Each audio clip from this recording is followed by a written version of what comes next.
있어서 최종적인 목표는 무엇이겠습니까? 그것은 구원이라고 생각이 듭니다. 신앙인에게 있어서 최후의 구원과 영생에 이르는 그것이 우리 삶에 있어서 최종 목표라고 하는 것입니다. 이것은 원대한 시공간을 초월한 그러한 우리의 최종적인 목표라고 할 수 있는데, 그 시공간을 초월한 최종적인 목표라고 하는 것은 그 안에 무한한 그 소소한 것들이 다 포함이 되어 있습니다. 그것이 모든 그 시공간을 초월한 우리의 최종 목표 안에 다 들어가 있는 것입니다. 이건 무슨 말입니까? 세계를 돌아가는 그 우주 속의 그 목표, 우리 5대양 6대주 세계 각국, 우리 대한민국, 우리가 몸담고 있는 관계하는 직장과 일터, 가정과 학교, 우리 개개인 한 명 한 명의 그 모든 목표가 이 안에 들어가 있다고 하는 것입니다. 예를 들어서 구원이라고 하는 것을 영적인 그런 용어로 해석을 하면은 생명을, 새 생명을, 영원한 생명을 누린다고 하는 것인데, 이것을 예를 들어서 개인의 그러한 용어로 바꾼다 그러면 무엇으로 우리가 이것을 바꿀 수 있겠습니까? 예를 들어서 일자리가 없어서 방황하는 사람에게 무엇이 구원입니까? 그것은 자기한테 적절한 일자리를 이제 얻어서 그곳에서 충성되이 일할 수 있는 그것이 구원인 것이고, 이제 야구 선수가 이제 1회부터 9회까지 하는데 중간에 막 이겼다 졌다 반복하면서 이제 막판 9회에 와서 구원 투수라고 하는 것을 이제 투입합니다. 그에게 주어진 그것을 그 투수를, 구원 투수를 거기다가 보내는 것은 처음부터 시작하는 그 시합의 경주에 최종적인 승리를 목표로 하는 그것이 구원이라고 하는 것입니다.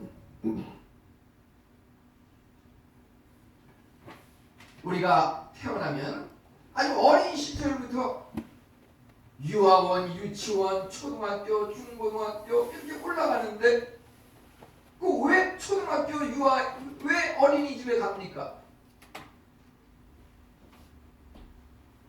최종적인 목표가 있습니다. 뭐 대학에 가서 어떤 학벌을, 그것도 중요하지만 어떤 지식을 통해 가지고 지혜로운 삶을 살아가는 그것이 바로 그 어린이의 구원이라고 하는 것입니다.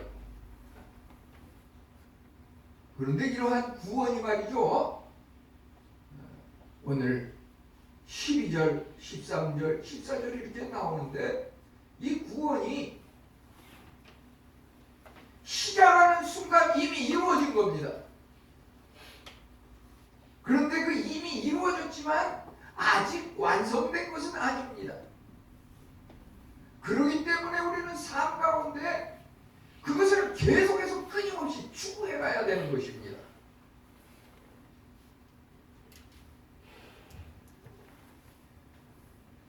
지난 주간에 있었던 것들 중에서 말이죠, 예를 들어서 그 3차전에서 포르투갈을 2대1로 이겼는데, 뭐 선수 한 명 한 명이 다 수군이고 공을 세웠습니다. 거기서 우리가 주목할 수 있는 것은 그 이강인 선수가 어린 시절부터 말이죠, 축구 천재라 그래가지고 말하자면은 아주 어릴 때부터 축구 신동으로 텔레비에 출연해서 이렇게 그 어린 시절부터 그 떡잎부터 알아본다고 세상에 그 이름을 알렸습니다. 중간에 무슨 우여곡절을 겪었지만 정말 결정적인 순간에 그것이 빛을 보는 것입니다.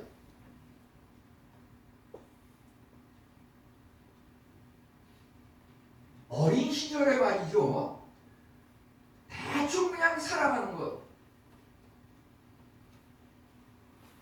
이것은 이미로 끝인 삶이고 아직으로 끝인 삶이고 세 번째 우리가 다루게 될 계속적으로 달려가는 그것에는 해당이 안 된다고 하는 것입니다. 계속해서 달려가야 됩니다. 계속해서 달려간다고 하는 것은 어린 아기부터 어르신 노인에 이르기까지 죽기 직전까지 주님께서 오시는 그날까지 계속돼야 되는 것입니다. 우리가 정말 구원이라고 하는 목표에 도달하기 위해서는 1년 52주 이제 12월 한 달 남았는데요.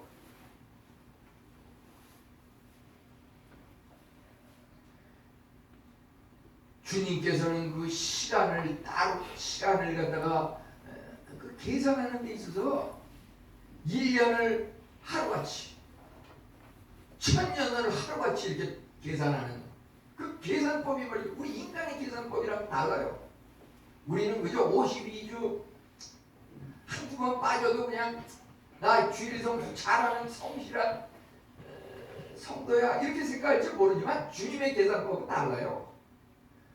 그냥 1년 52주 다 오는 그게 주님의 그 계산법에서는 그냥 하루 주일 성수하는 거 정도로 생각하는 거예요. 아니 그게 아니에요. 10년을 한 주도 빠지지 않고 520주 다 출석하는 것을 그냥 하루 주님 성전에 나와서 예배드리니 그 정도로 생각하는 거예요. 아프면 치료하시는 하나님이니까 더 교회에 나오고 우리의 최종적인 가장 우선적인 것은 세상적인 것보다 하나님의 것이기 때문에 이런저런 핑계를 대는 것은 그게 바로 우상 숭배입니다. 하나님 우선주의는 그 모든 것을 다 차순위로 밀어놓고 하나님 우선을 중요시하고 그것을 따라 행하는 것입니다. 여기에 우선 하나씩 구원은 이미라고 하는 것 12절에 보면은 이미 얻었다 함도 아니요.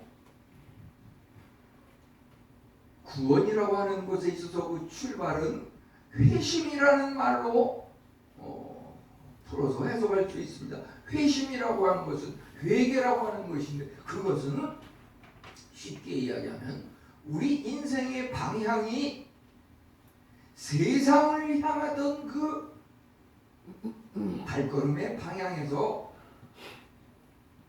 하나님 예수 그리스도를 향하는 발걸음으로 유턴해서 하나님을 향해서 달려가는 것입니다. 회개하기 전까지는 우리 목표의 방향이 세상을 향한 것이었습니다. 세상의 어떤 물질과 권력과 명예 그것을 향한 것이 최종 목표였습니다. 그런데 이제 그 삶의 방향과 목표를 유턴해서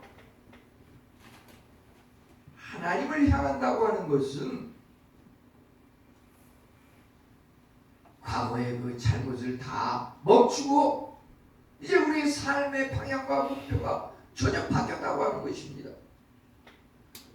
예를 들어서 세상의 그 목표와 방향이 물질과 권력, 명예 이런 것이었다 그러면은 물질의 목표를 두지 않고 물질은 있으나 없으나 가장 귀한 것 예수 그리스도를 목표로 한다고 하는 것입니다.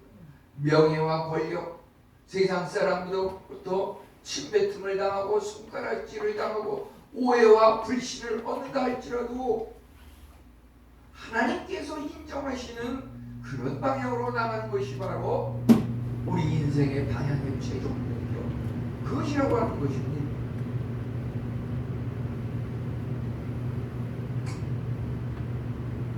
왜 그렇습니까? 왜 하나님을 목표로 하고 그리스도를 목표로 합니까? 그것은 눈에 보이지 않지만 하나님은 바로 우주 만물을 창조하시고 생사화복을 주장하시고 우리의 모든 것에 모든 것 되시고 과거와 현재와 미래를 이미 손안개에 가지고 운영해 나가시는 분이기 때문입니다. 그가 우리를 붙잡으셨습니다. 세상을 향하여 나아가던 우리의 그 방향을 손으로다가 우리의 어깨를 붙잡고 우리의 발걸음이 세상으로 향하지 않게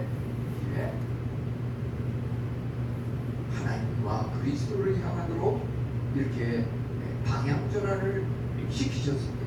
그것이 바로 바울 사도가 이제 내가 붙잡힌 바 된 그것을 쫓아가노라 이렇게 고백하고 있는 것입니다.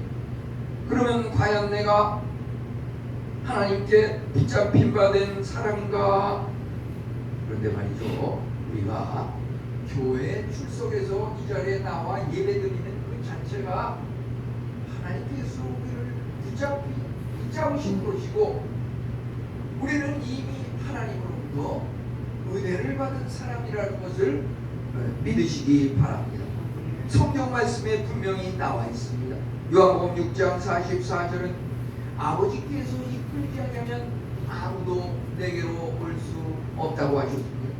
내가 하나님 전에 나와서 주일 아침에 예배를 드리는 이것 자체가 하나님께서 나를 이끌었기 때문에 주님 전에 나왔다고 하는 것입니다.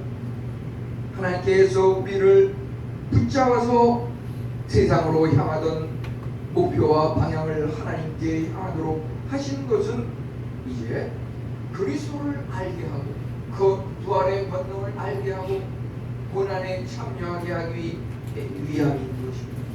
바울 사도가 이제 여기 잡힌 바 된 그것을 붙잡으려고 간다고 하는 것은 참으로 예수 그리스도께서 우리 한 사람 한 사람을 어깨에 손을 얹어서 우리를 붙잡고 이끄신다고 하는 것입니다. 주님께서 우리의 어깨에 손을 얹어서 붙잡으실 때 그 반대쪽 손에 선물 덩어리를 하나 가지고 우리 손에 안겨주십니다. 그것은 뭐냐면은 죄 용서의 선물이라고 하는 것입니다. 죄 용서의 선물. 우리 한번 다 같이 해보겠습니다. 죄 용서의 선물. 죄 용서의 선물. 예. 우리 성도에게 주어진 최초의 하나님의 선물은 죄 용서의 선물입니다. 하나님께서 우리를 붙잡으시고 죄 용서의 선물을 주셨습니다. 이제 그것이 신앙의 시작입니다.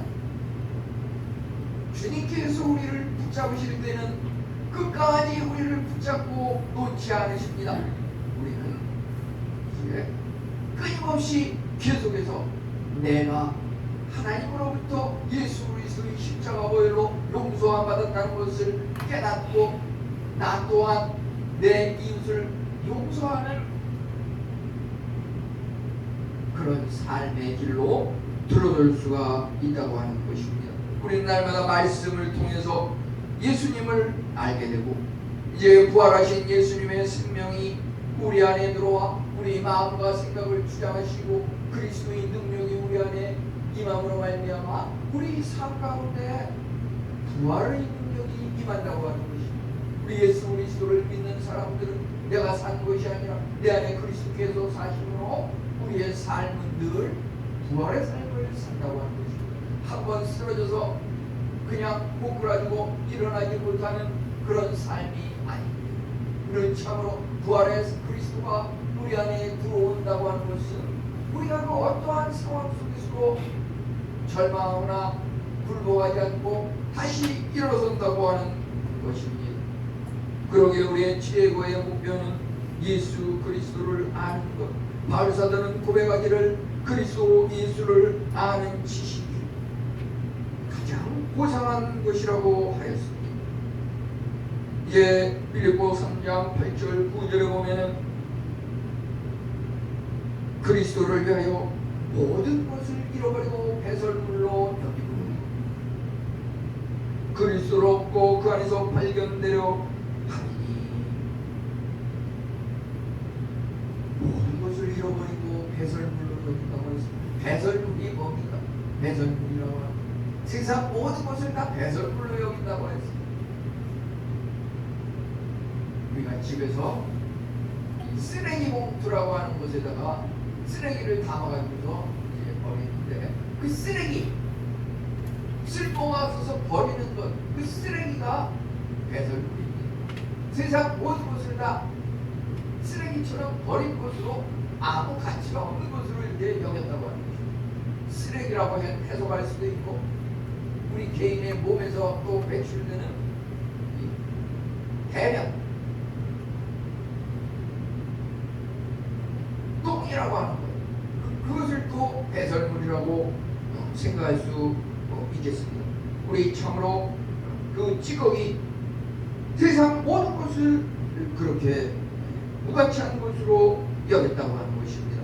오직 그리스도만을 삶의 목표로 두고 따라야 할 이상으로 생각했다고 하는 것입니다.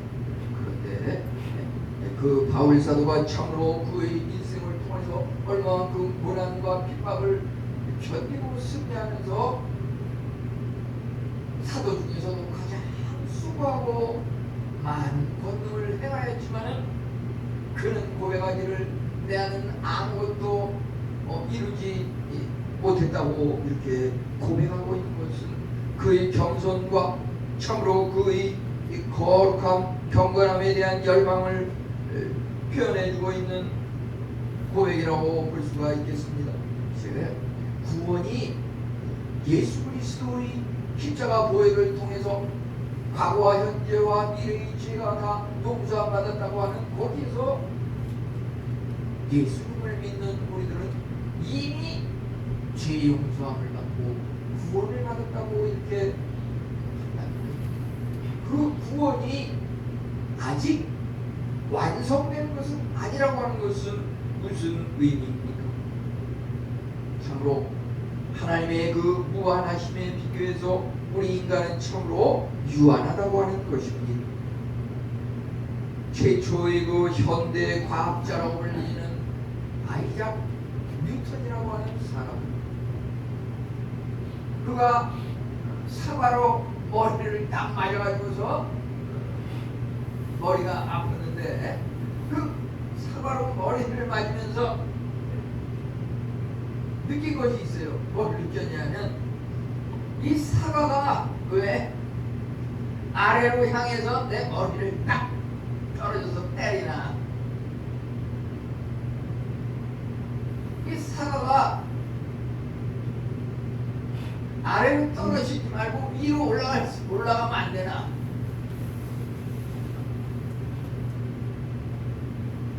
그런 것에 그 의문점 궁금함을 느껴가지고 이 뉴턴이 중력의 법칙이라고 하는 것을 발견하고 참고 위대한 과학자로서 이렇게 세계 최초의 현대 과학자다 이렇게 이름을 남겼는데요.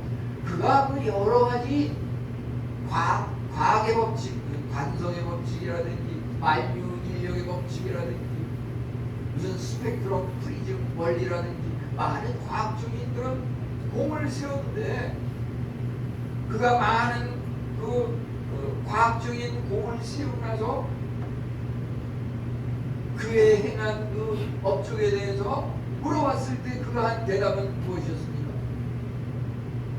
내가 일생 동안 연구하고 이뤄놓은 업적이라고 하는 것은 참으로 저 넓은 광활한 바다에 한 귀퉁이에 그 조개 껍질 몇 조각 모아놓으면 그 정도밖에 안 되는 어린아이와 같은 아주 보잘것없는 그런 공이다. 이렇게 고백하였다고 합니다. 그만큼 그 과학자로서 많은 것을 발견하고 혁혁한 공을 세웠지만은 자연에 대해서 연구하고 연구할수록 자기 자신의 부족함만을 느꼈다고 하는 것입니다. 이 자연과학자 아이작 뉴턴이 느꼈던 그 고백, 그 겸손한 고백과 똑같이 영적인 면에서 바울 사도가 이렇게 오늘 말씀을 통해서 고백하고 있습니다. 내가 참으로 많은 것을 알고 내가 참 많은 고난과 핍박 속에서 예수 그리스도를 전파하고 법정에서도 왕 앞에서도 자기 자신을 변론해서 그 판결자로부터 무죄함을 때로는 인정받고 이러한 그 바울이지만 그 또한 고백하기를 자기가 알고 있는 그 지식이라고 하는 것은 예수 그리스도에 대해서 연구하면 연구할수록 말씀을 따라 행하면 행할수록 자기 자신의 부족함만 느끼게 되고 하나님의 그 무한하심 속에서 한낱 무관치함을 느낄 수밖에 없어서 그는 이미 구원 얻었지만 아직 구원이 완성된 것은 아니라고 이렇게 고백하고 있는 것입니다. 우리가 처음으로 이제 여기에 보면은 미래를 위해서 과거를 잊을 필요가 있다고 하는 그러한 교훈을 얻습니다. 이미 이룬 것이지만 아직 완성된 것은 아니라고 하는 말. 우리가 과거에 처음으로 어떠한 실패와 잘못이 있는 사람이 있고 어떤 사람은 또 과거에 지금보다 나은 어떤 성공의 그러한 기억이 있는 사람이 있을 것입니다. 그런데 문제는 그 과거라고 하는 그 어떤 실패와 잘못된 그러한 것들이 우리를 갖다가 족쇄처럼 얽어맸을 때 우리는 미래의 소망을 향해서 달려가지 못하는 그런 부정적인 영향을 끼칠 수가 있다고 하는 것입니다. 또 과거에 대해서 너무 긍정적으로 자만심을 갖고 있는 사람은 거기에 대해서 모든 것을 만족함으로 말미암아 아직 끝나지 않은 인생 속에서 그 미래를 바라보지 못하고 거기에 만족함으로 그 이후에 더 이상 발전하지 못하는 그러한 문제가 있다고 하는 것입니다. 우리 인생이라고 하는 것은 또 구원이라고 하는 것은 과거의 기억을 통해서 이루어지는 것이 아니라 미래의 희망을 통해서 이루어진다고 하는 것입니다. 우리가 과거에 붙잡힌다고 하는 것은 10년 이상의 그 결과물 열매를 따져보면은 과거를 다 잊어버리고 오직 미래의 희망만을 바라보면서 나아가는 그 1년 정도의 업적이 과거에 얽매여가지고 아무것도 진행하지 못하는 그 사람의 10년 이상의 그 결과물보다 훨씬 크다고 하는 것입니다. 우리가 과거의 그 잘못과 과거의 실패에 얽매인다고 하는 것이 그만큼 우리의 무한한 가능성과 미래를 나가지 못하도록 꽁꽁 붙들어매고 동여맨다고 하는 것입니다. 그래서 예수님께서 그 손을 우리의 어깨를 붙잡은다고 하는 말씀은 세상을 향하여 마귀 사탄의 유혹에 붙잡혀 있는 우리를 갖다가 이제 끄집어내서 그리스도와 하나님을 향하도록 우리의 그 삶의 방향을 하나님께서 바꿔주신다고 하는 것입니다. 참으로 미래를 향하여 나아가는 사람은 세상의 욕심, 과거의 죄악에 붙들려서는 안 될 것입니다. 우리의 어떤 내 자신의 그 사생활, 또는 우리 주위의 이웃의 그 삶 속에서 저 모습을 보니까 나는 더 이상 희망이 없구나, 이런 것으로 인해서 과거에 얽매이게 되는 미래의 희망을 도저히 한 발짝도 나아갈 수 없다고 하는 것입니다. 우리는 예수님을 믿는 성도들은 과거가 무엇이든지 간에 그리스도인으로서 예수 그리스도의 그 희망과 가능성이라고 하는 것은 무한하다고 하는 것을 우리가 확고하게 붙들고 나아갈 필요가 있는 것입니다. 바울 사도는 이제 고백하기를 나는 그리스도 예수 안에서 하나님이 위해서 부르신 부름의 상을 위하여 표대를 향하여 힘써 나아간다고 하는 것, 그 영혼이 참으로 그리스도의 붙잡힌 바 되어서 그리스도를 목표로 하여 집중해서 달려갔다고 하는 것입니다. 그런데 우리가 하나님의 말씀도 그렇습니다. 우리가 학창시절에 학교에서 배운 이론도 그렇습니다. 막상 사회에 나가서 그것을 적용해 보려고 합니다. 하나님의 말씀도 막상 교회 문을 나서서 세상에 살면서 적용해 보려고 합니다.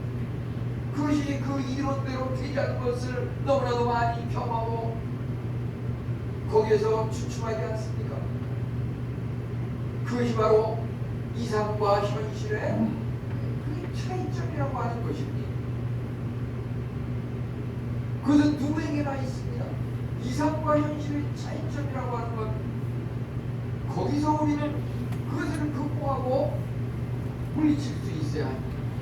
우리가 지난 주간에 보면은 그 눈물이라고 하는 것을 두 가지를 봤는데, 그 굴보라고 하는 별명을 지닌 그 손흥민 선수가 보면은 이제 2차전, 2차전을 하면서 시합이 끝났을 때 통곡을 하면서 눈물을 흘렸습니다. 그것은 실패와 슬픔의 눈물이었습니다. 이제 3차전을 마치고서 포르투갈에 승리하면서 눈물을 흘리는 똑같은 눈물이라도 이제 승리와 기쁨의 눈물을 흘렸습니다.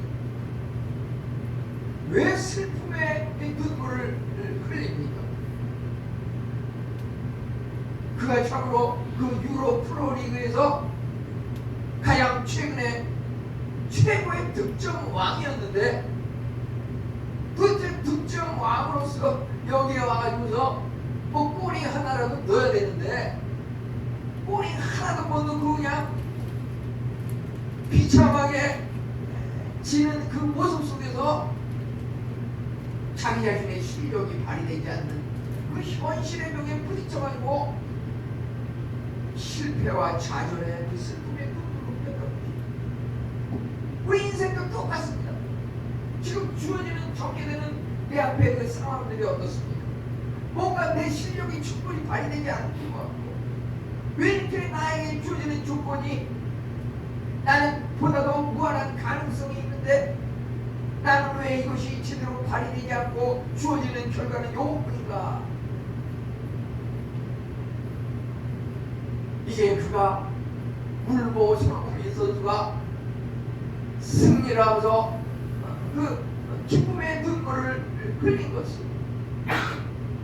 이론적으로 그 포르투갈을 보면은 세계 랭킹이 피파에서 8위라고 하는데 이제 한국은 29위밖에 안 되는데, 공인된 그 실력으로 보면은 도저히 29위가 8위를 물리칠 수 없는 것이지만은 이제 결과를 놓고 봤을 때 29위가 세계 피파 랭킹 훨씬 높은 포르투갈을 이겼던 것이, 그 과정을 가만히 볼 때 그 능력이 도저히 이길 수 없는 그러한 한계이지만은 막상 현실이라고 하는 것, 우리가 아직 경험해보지 못한 미래라고 하는 것은, 우리 사람은 누구나 말이죠, 아무리 날고 있는 사람도 자기 안에 잠재되어 있는 10분의 1 이상 발휘하는 사람은 없다고 그래요. 자기 안에 말이죠 무한한 능력이 누구에게나 있습니다. 그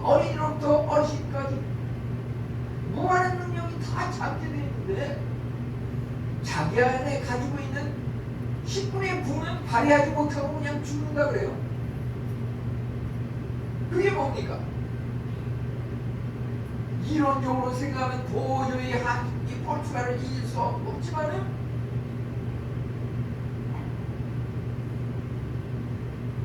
우리가 참으로 그 나라를 이길 수 있는 거기서 기쁨의 눈물이 나오는데 그것은 뭐냐면 우리 인간의 한계라고 하는 것이 뭔가 우리 안에 잠재되어 있는 그 능력을 발휘한다고 하는 것입니다. 물론 거기에 개인의 어떤 선수의 능력도 있겠지만 그것을 응원하는 수많은 국민들이 말이죠. 밤 12시가 넘어가지고 막 어디 무슨 운동장에서 무슨 강화문 거리에서 각 가정에서 막 잠을 안 자고서 막 응원하는 그 응원의 함성이 지구 멀리 있는 그 카타르까지 그것이 전달이 되면서 그 뜨거운 열기가 그러지 않아도 더운 그 나라에 힘을 불어넣어가지고서 이렇게 좋은 결과를 나타냈구나 이렇게 볼 수가 있는데요. 그 이상과 현실이라고 하는 것, 우리가 가지고 있는 그 지식이라고 하는 것은 모든 것이 과거에 경험했던 것이고 현재 내가 살아가고 있는 것인데 우리는 미래에 대한 것은 아무것도 모릅니다. 나의 미래, 나의 능력이 얼마 많은 것인지 아무도 모릅니다. 그래서 우리가 살아가지만은 나를 주장하시고 나의 앞길을 인도하시는 그분은 하나님이시기 때문입니다. 내가 살아가지만 내가 사는 것이 아닙니다. 내 안에 그리스도가 살아가는 것입니다. 그렇기 때문에 나의 그 정체성에 대해서 분명히 알아요. 나는 내가 사는 것이 아니라 내 안에 그리스도가 사는 것이다.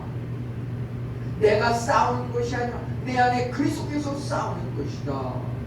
그 조그마한 다윗이 그 나라에 아무도 대항할 수 없는 그 골리앗 앞에서 물맷돌을 가지고 나가면서 고백하기를 전쟁은 여호와께 속한 것이니 그가 이렇게 고백했을 때 우리 인간의 그 한계 있는 미약한 그 능력이 하나님의 무한한 능력으로 발휘됨으로 말미암아 그가 목표로 했던 그 승리, 구원 그것을 이룬 것을 보게 됩니다. 우리도 예수님을 믿으면 우리 안에 이와 같은 은혜가 임할 줄 믿습니다. 아멘. 이제 우리의 삶에 보다도 이것을 적용하기 위해서는 구원은 이미 아직 그랬는데요. 사실 뒤에 이미는 여기 12절 말씀입니다. 아직은 여기 13절 말씀입니다. 사실 여기 제목에 안 들어갔지만 14절 계속해서 이렇게 볼 수가 있습니다. 계속 이미 아직 계속 완성을 향해서 벽대를 향하여 부름의 상을 위하여 계속해서 달려가야 한다고 하는 것입니다. 우리는 참으로 불완전함을 깨닫는 사람은 불완전하기 때문에 보다도 완전한 예수 그리스도를 우리 안에 모시고 예수 그리스도의 능력으로 살아가는 사람과 자기 자신이 최고인 줄 알고 자기 자신의 그 보잘것없는 능력 아이작 뉴턴이 고백한 대로 그 바다에 조그마한 조개 조각 밑 조각 정도밖에 안 되는 그 같은 능력을 가지고 살아가는 사람과 우주 만물을 창조하신 그 그리스도의 능력으로 살아가는 사람의 그 결과물이라고 하는 것은 도저히 비교할 수가 없는 것이 아닙니까? 그래서 우리는 나선형적 상승구도로 끊임없이 어제보다는 오늘보다는 내일이 더 발전적이고 향상된 모습으로 살아가는 것이 우리 그리스도인의 삶이라고 하는 것입니다. 이것은 참으로 하나님의 목표를 우리 목표로 삼는 것입니다. 우리의 목표와 꿈은 무엇입니까? 하나님의 목표를 우리의 목표로 삼는 것이 올바른 목표라고 볼 수가 있겠습니다. 우리가 목표를 세울 때 현실보다 월등히 우수한 현실을 초월한 그것을 목표로 세우고 나가시기 바랍니다. 거기에 발전과 향상이 있지요. 목표가 아무것도 없이 때로는 목표가 이만한 것도 대단하지. 이거보다 더 얕은 것으로 목표를 세우게 되면은 그것은 결국은 실패와 추락으로 이어질 수밖에 없다고 하는 것입니다. 하나님께서는 우리를 만드실 때 거기에 목표와 이유와 목적이 있었습니다. 하나님의 형상을 따라 우리 인간을 만드실 때는 하나님의 거룩함처럼 우리도 거룩한 모습으로 하나님을 닮는 그러한 모습으로 살아가기를 원하셨던 것입니다. 이를 위해서 하나님께서 예수 그리스도의 모습으로 나타나셨습니다.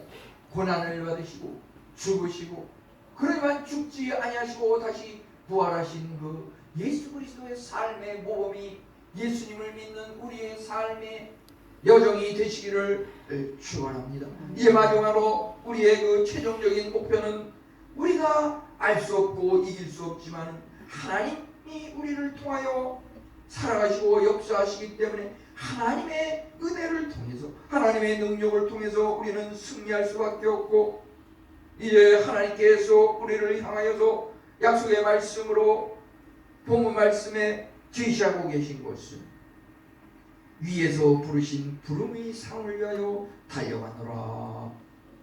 우리가 참으로 표대를 향하여서 그리스도 예수 안에서 하나님께서 우리를 위하여 약속하신 부르신 부름의 상, 하나님께서 우리에게 그 상급 멸류관을 약속하셨던 것입니다. 그렇기 때문에 내가 사는 것이 아니요 내 안에 그리스도께서 사는 것이므로 우리는 참으로 승리할 수밖에 없고, 그분 안에서 붙잡힌 바 되어서 그가 우리를 이끌고 나아가심으로 우리는 모두가 승리의 상급을 약속받고 있다고 하는 것입니다. 이제 그리스도의 그 십자가 보혈의 권능으로 과거의 죄에서 자유롭게 되었다는 믿음,